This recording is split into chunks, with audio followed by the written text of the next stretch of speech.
I'm Soy Canela, reporting for Kids First, and today I'm delighted to talk to director Robert Chandler for his new animated film, The Canterville Ghost, which comes from the original short story from Oscar Wilde. It's such a pleasure talking to you. Huge congratulations with this film. It was so delightful to watch this, not only because of the visuals and how gorgeous it was, but also because of how gracefully it was crafted. So, huge congratulations. Thank you so much. That's lovely to hear. You put so much into these things. It's so lovely to hear people responding. So thank you. Of course. And this film is based on Oscar Wilde's humorous short story. And so when you created this reinterpretation, what did you want to bring, especially to the new generations? Yeah, we love Oscar Wilde, and it's a short story.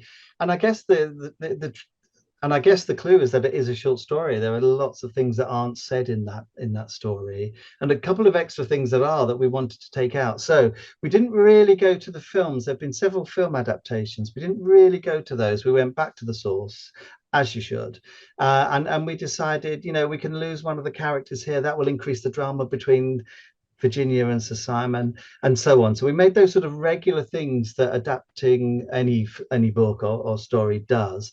But fundamentally, Zoe, we wanted to show what went on at the end of the story, where Oscar does not tell us what happens between Virginia and Sir Simon when they go to the Garden of Death, as Oscar calls it, to plead with the Grim Reaper for the curse to be lifted on Canterville. He does not tell us.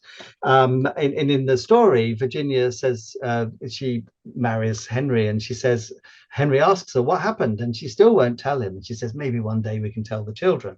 So, and you think, oh, well, what did happen? And of course, I think the job in terms of making a film about that is to show what happened in that garden. Absolutely. And I love so many different aspects of this film, like the animation, as you said, the story. I think the storytelling was beautifully and very well executed. And I also really like the voices. And was Yes. it hard to cast such an exceptional cast that you had, like Hugh Laurie, Stephen Fry, and Imelda Staunton? And how was it working with such amazing people? And part of the fun of directing voices for animation is telling actors to overact in front of a camera, because I do live action and animation. If you're in with a camera, you often tell them to turn it down a bit, please. Up close, turn it right down. In animation, it's the opposite. And after a while, the actors, they let go, and you say, come on, go bigger, go larger, give us more. And of course, it's great. It's like they're on stage and they're projecting everything, and that's much more fun than turning it down. So if you get it right, then it will reward you in your film. Of course, and also I love Virginia and her character and how she's so determined, and again her qualities that she brings. And I also love Sir Simon de Canterville. I think he's such an interesting character. So how is it creating a character that's like a ghost, but he's charming and he's funny and he's wise, but kind of spooky and noble at the same time?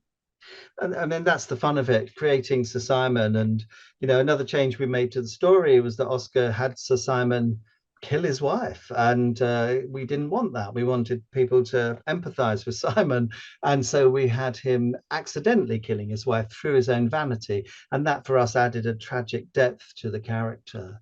And so you try and build characters that have the depths and the opposites, and Sir Simon can be joyful, but then we mustn't forget that he's been haunting that place for 300 years. And what that really means is he hasn't seen his wife for 300 years, and he loves her. And that's a big thing for him. And we wanted to fill that. It's not something we're taking lightly.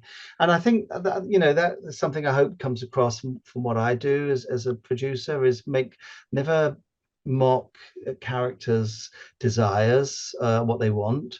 It's really important. Doesn't matter if they're animated or they're a superhero or they're something that you would not see in everyday life. It doesn't matter. Yes, I think that's also a beautiful part of this film, that there's so many different aspects that many people can relate to. And as a young female, I think Virginia, again, she's such a, everything you described is such a powerful and strong Yeah. character presented in the film. And I also, touching into what you were saying earlier, I think this film, what I took away from it is how we can kind of be kidnapped by our guilt in our past, Yes. and how modernity can help us embrace are passed. So what other messages do you think for younger kids do you think that are most relevant for the younger ones watching? You know, as the older you get, the more you realize how precious time is, how precious people are, how precious the world is. Right now, the world's going up in flames. It's terrible what's happening in many parts of it. And why are we doing that to ourselves as people? You know, it often defies belief. When you're young, you sort of don't see that. Or by the time you reach your teenage years and adolescence, maybe you're impassioned with a belief that just doesn't see or take time to look at things, to look at the sunset, to look at your friends, your family, your dog, whatever one loves, and to appreciate it. And as you get older, the sense of time passing accelerates because it's relative. When you're 11, you've only been alive 11 years, and there's this great sort of expanse in front of you. As you get older, you see that expanse getting shorter and shorter and shorter, and you think, oh my goodness, I must make the most of this. And often you wish you'd done things differently when you were younger because you had no cares, you had no sense of time passing.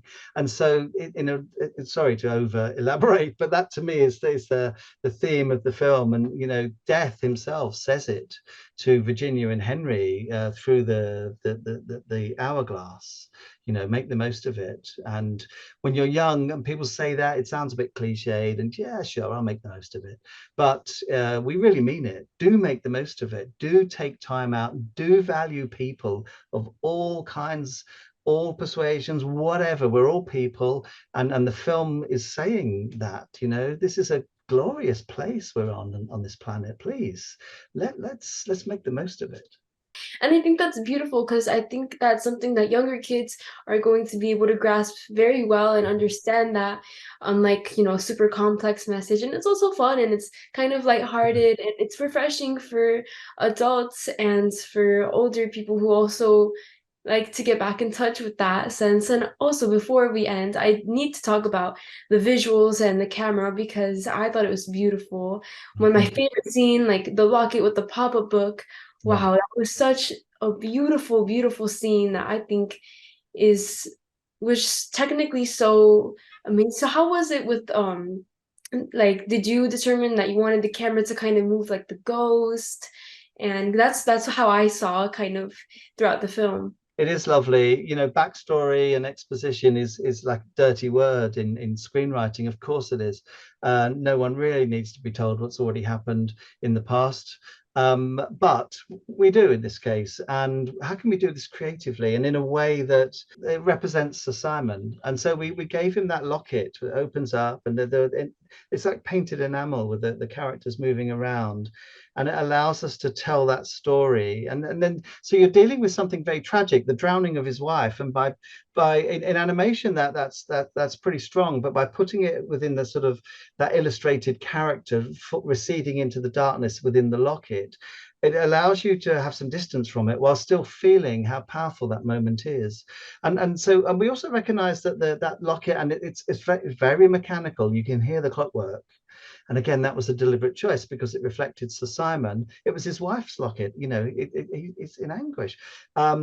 But it's the past. It's those old clockwork mechanisms. And Mr. Otis makes it very clear the future's here with electricity. Here am I with candles alight in the room. But Mr. Otis brings his electricity and says, no, the future is here. I represent the future. And Sir Simon has to wonder if has a place in this. And for me, that's why the locket becomes quite poignant. You've got all those different levels. It represents the past. It represents the clockwork. But it also represents his wife and therefore his relationship. So Sir Simon really feels that. And he gets down. He gets really down. And of course, Virginia saves him. It gives him somewhere to go, and it allows her to pull him out. Thank you all so much for watching. I had such a pleasure talking to the director. Don't miss this film in theaters October 20th. And if you like this interview as much as I did, make sure to give it a big thumbs up. Check out some of our other Kids First reviewers and reporters on this channel. And I'll see you in the next one.